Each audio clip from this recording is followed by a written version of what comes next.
Agora eu vou te ensinar a fazer uma capa de almofada no tamanho 30 por 30 e o legal é que o verso dela tem abertura transpassada. O que significa isso?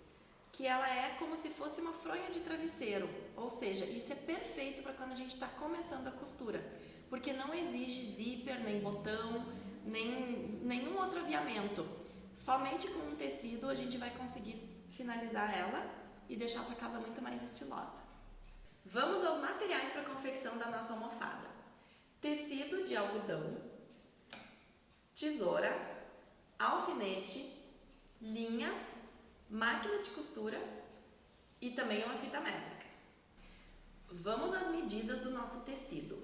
Olha só, apesar da nossa almofada ser quadrada, a gente vai cortar um retângulo com as seguintes medidas: 75 de comprimento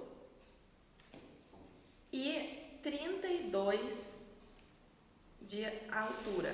Por que 32 se a minha almofada vai ser 30 por 30? Porque a gente precisa ter a margem de costura, um pouquinho em cima e um pouquinho embaixo, vai dar aquela diminuída. Por isso a gente não corta de 30, certo? Então tu corta aí, pode dar uma passadinha no tecido e agora a gente vai marcar as bainhas. Vamos lá. Olha só, eu quero diminuir um pouquinho para fazer a barra. Como é que eu vou fazer? Como eu quero dobrar 1 centímetro, aqui eu vou marcar 2. Sempre a gente marca o dobro. Se quisesse fazer 1,5, teria que marcar 3. Então eu marco aqui, ó.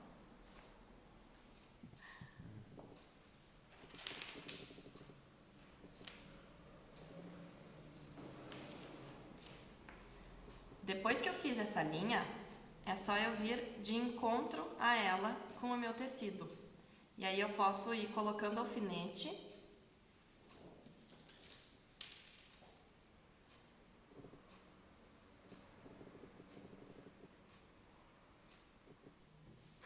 e assim tá feita a barra.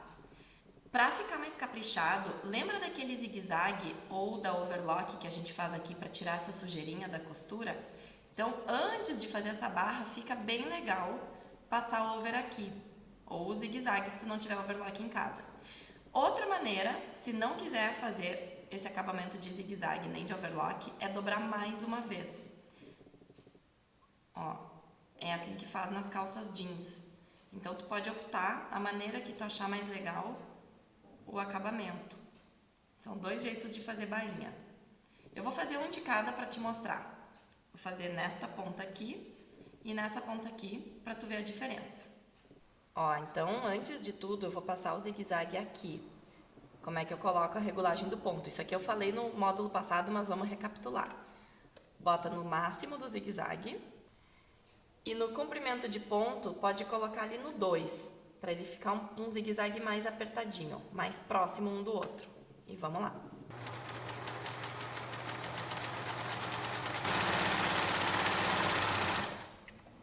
Não fiz arremate porque essa parte não vai precisar, tá? Não é necessário. Ó como é que ficou. Nenhuma sujeirinha. E o lado direito. Aqui eu usei uma linha branca de propósito para tu ver o contraste, mas ficaria bem mais bonito se eu tivesse usado uma linha da cor do meu tecido. Ó, lembra daquela nossa linha? Encosta lá a margenzinha do tecido e vai passando.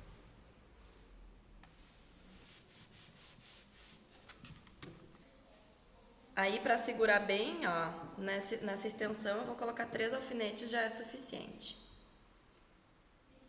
E vamos preparar o outro lado também, fazendo a bainha dupla. Essa aqui é a simples, tá? Porque a gente só dobrou uma vez. Agora aqui é a bainha dupla.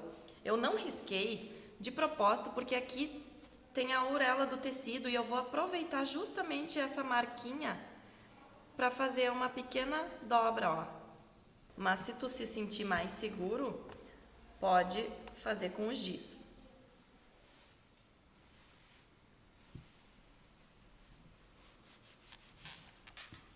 Ó, fiz uma vez e aí agora mais uma vez. E assim não precisa de acabamento do zigue-zague nem de overlock.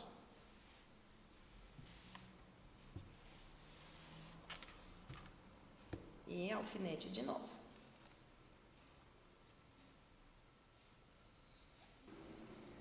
Pronto, agora vamos lá na máquina. Para fixar essa barra, a gente vai precisar fazer uma costura reta, só que não é em qualquer lugar. Nós temos essa extensão de mais ou menos 1 centímetro e ela precisa vir aqui, ó, rente a essa bordinha. Se vier aqui no meio, ela até prende, mas ela vai ficar levantando, não fica muito elegante a costura. E se fizer muito para cá, pode ser até que ela escape, ó. Conforme vai lavando depois, essa partezinha que a gente fez com tanto carinho a bainha dupla, ela vai se desdobrar e aparece. Então, para isso, tu não vai usar a distância do pé de máquina. Vou mostrar aqui melhor. Para fazer essas costuras que são bem na beiradinha, algumas máquinas, como essa, que é a Singer Facilita Pro, tem esse botão que tu pode mexer a agulha direita, esquerda ou centro. Mas, se a tua máquina é mais antiguinha e não tem esse recurso, não faz mal. Vou te confessar que aqui na Estilizou, a minha máquina Xodó não tem esse recurso. E eu amo ela, muito mais do que essa, e eu costuro nela tranquilamente todos os tipos de costura, tá? Se tem o recurso, ótimo, vamos usar. Se não tem, eu vou também te ensinar. Ó, o recurso de posição da agulha é assim, ó. A agulha pode ficar na direita, no centro ou na esquerda. Vamos trabalhar com ele aqui no centro. E é o seguinte, lembra que no módulo passado eu expliquei sobre a distância do pé de máquina, que é quando o pé da máquina fica sempre rente ao tecido. O tecido vai correndo sempre bem abaixo do pezinho da máquina, nem para cá e nem para lá. Só que agora, como a gente quer que a costura fique aqui na pontinha, eu não vou fazer através dessa distância do pé de máquina. Eu vou me guiar pelo meu vão do meu pedal, que aqui tem uma fenda, e eu vou querer que ela vá sempre aqui. Eu tenho que olhar onde a agulha está picando, se ela está pegando o tecido. Às vezes, eventualmente, quando a gente não tem prática, pode ser que ela pique para fora.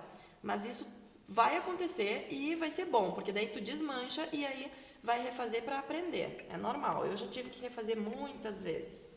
Então, olha só. Giro no volante para ver se a agulha vai pegar onde eu quero. E agora é só acelerar. Faz um arremate também.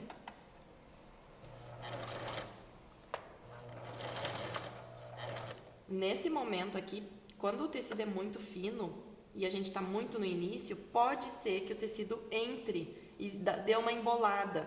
Então, eu pego as duas linhas que ficaram lá atrás e dou uma ajudinha com a minha mão, ó. Dou uma puxadinha para trás.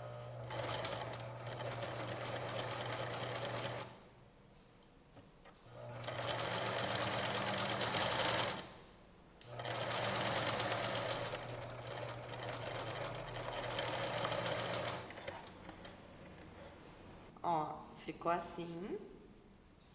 E no direito, assim. Então, finalizamos uma barra. Essa foi a barra dupla. Agora vamos lá fazer a barra simples, que é aquela que já estava preparada com o zigue-zague. Mesma coisa. Agora, a costura tem que andar bem em cima do zigue-zague.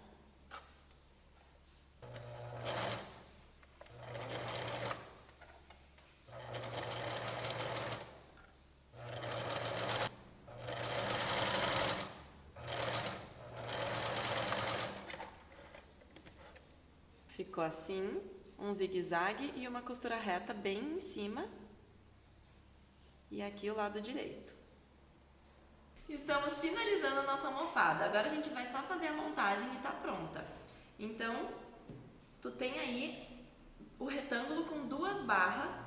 Tu que vai escolher a barra que tu achar melhor. Pode ser a simples, pode ser a dupla. Aqui eu quis mostrar uma de cada, tá? Agora a gente vai ter que fazer o transpasse, porque essa almofada ela é como fronha de travesseiro. Esse transpasse, ele precisa ter, como ele já tem 32 centímetros de altura, agora na largura ele precisa ter 30, porque a gente vai comer um pouquinho de costura em cima e um pouquinho aqui embaixo, e aí tudo vai ficar com 30. Então tu vai pegar a tua fita métrica e aí tu vai montando diminui um pouquinho ou aumenta um pouquinho, até que essa largura aqui dê 30. Feito isso, nós vamos colocar alfinete, principalmente nessa abinha aqui, ó, nessas duas abinhas que vão ficar levantando, né? A gente tem que prender ela muito bem. E aí agora nós vamos para a máquina e vai ser feita uma costura aqui e outra aqui. E aí tá quase pronta. Vamos lá. Quando chega nessa parte, muito cuidado, porque pode acontecer de costurar assim, ó. Então, tu vem vindo devagarinho, se necessário, dá uma ajeitadinha para ela entrar por baixo do pedal, do calcador.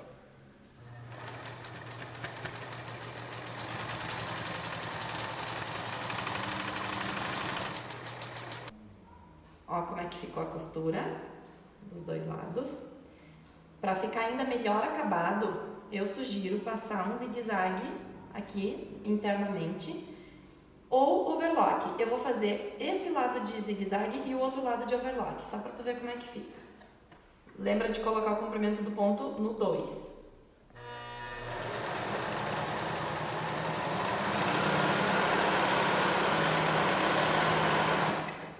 Esse é o acabamento de zigue-zague. Agora aqui vai ser o acabamento de overlock, que vai dar um ponto diferente.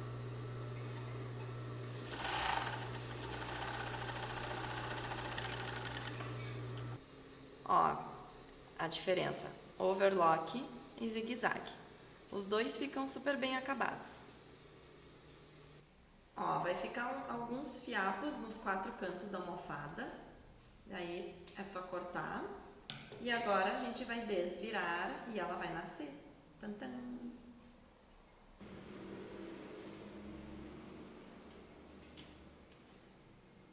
E olha como é que ela ficou. Linda, pronta para receber o seu recheio. Almofada 30 por 30.